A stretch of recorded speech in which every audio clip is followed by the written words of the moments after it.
everybody. So I have decided to sell this particular journal separately on its own. I think part of the reason with the box is, as if you watched my previous video, this was originally intended to go in a box, is I'm just too distracted. I'm a bit distracted right now because I'm renovating the house and, you know, trying to keep things going here on this side of my creative side as well. So it's a bit of a juggle. And I think for the box, just my mind just isn't getting wrapped around it right now. And I'm just not going to force the creativity because I find it just does not work. But I did feel creative about this, and I decided to use a lot of stuff that I already have in my stash to make this one, so I didn't have to, you know, do a ton of things from scratch for this one. So she is a smaller journal at about 5.5 inches wide and a little over 7 inches high. So no kits. There's a lot of Tim Holtz stuff in here. It's Tim Holtz fabric on there, Tim Holtz paper. You know, this is some, there's some trim in here that I get from Sheila Gingerich in here. This is from Sheila. And so I used a lot of the stuff that I had in my stash to make this one, and thought I'd just finish it up today while I'm waiting for plaster to dry for my bathroom. Anyway, so as I said, Tim Holtz paper, lots of it in here, and then lots of just stuff that I have, papers I had lying around. So there's lots of, you know, journal cards and stuff that's not Tim Holtz, that I think is Stamperia, but it was sitting in my stash, so I thought I'd put it in here. And of course, this is the Tim Holtz kit that you can't get anymore, which is correspondence. And, you know, so there's lots of little things that I have sitting here that are pre-made. That's actually one of the Tim Holtz stamps. And then this is some Russian a book page from biology, or well, it's a book about plants. So, and then, you know, this paper, and then this is some Braille. I know it's, I think, my understanding from what the cover says is it's Bible verses. So there's that, and of course some Edgar Allan Poe, a page from there, parchment, and then some of my hand-dyed papers. And this is very old vintage paper. It actually is when they did back in the early 1900s, when they still did telegraphs. And this would have been the carbon behind it, well, in between each sheet that they would do. And so I put this. It's a little delicate, but not so delicate that you can't write on it. And but I love the patina of it, so I thought I'd put that in there. There's still lots of places to journal in this one, and, you know, lots of little flip outs. A lot of tuck spots and cards to journal on in here. Oops. My last skeleton one like that.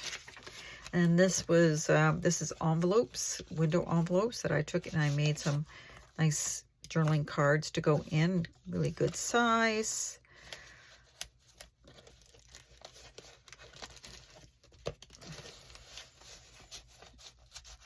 There's one in there and a second one there for in there.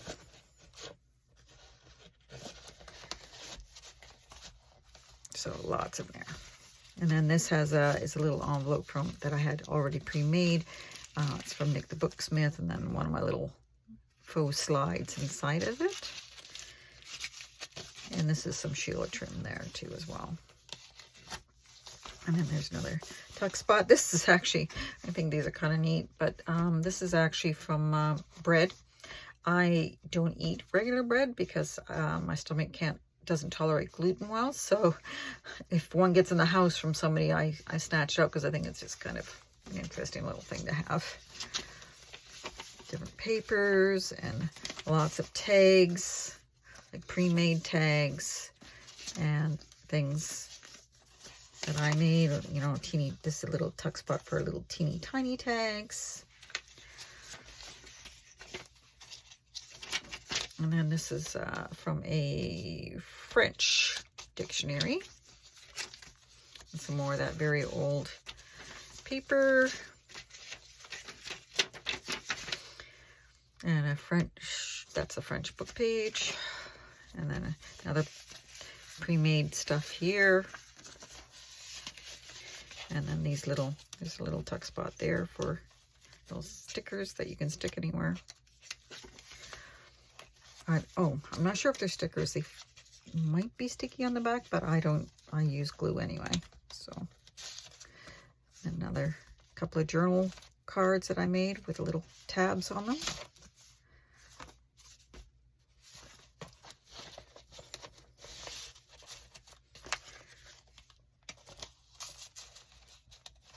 That's also was another envelope. Another journal large journal card. And then a little spot there. That's more edge there, and pre-made journal card. And then a couple of more small ones in this one. More Tim Holtz pre-made cards, and that was from some Tracy Fox ones I had made. And I put that in there. And then it's just another little one. And this is a bag that I cut. Well, cut the end off and then sewed it in. So it's got a couple of little cards in it as well. And this is from a handwriting book. A very old one. And this Tim Holtz, I did it as a flip in there, and you can journal on the back.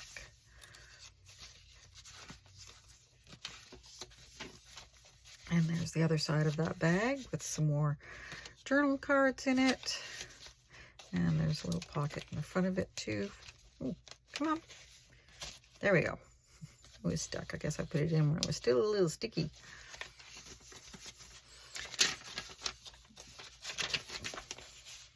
Just like I said, some pre-made stuff.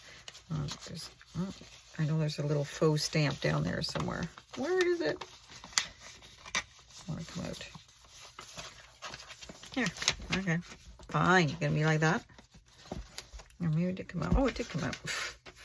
Silly me. There's a little faux stamp in there. So still lots of places for you to add your own and put more things in. And that's from a Edith Holden book.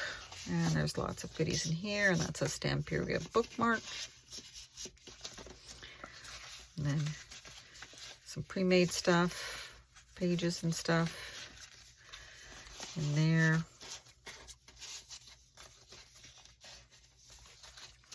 And then I took some of the leftover paper and I put it on the edges of some of the pages just to add a little detail.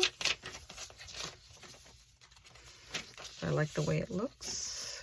Edith Holden. And when I made a big batch of cards.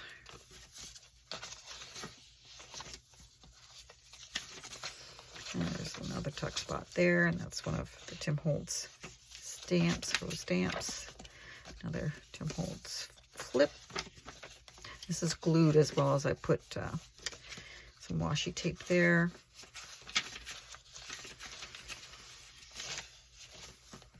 And one of my butterflies and another pre-made card. And then in the back here, and you know, a couple more cards. So this will be going up in my Etsy very shortly. So if you're interested, you can comment below or check out my Etsy, which is in my bio. Thank you very much for watching, and I hope everyone's having a good day.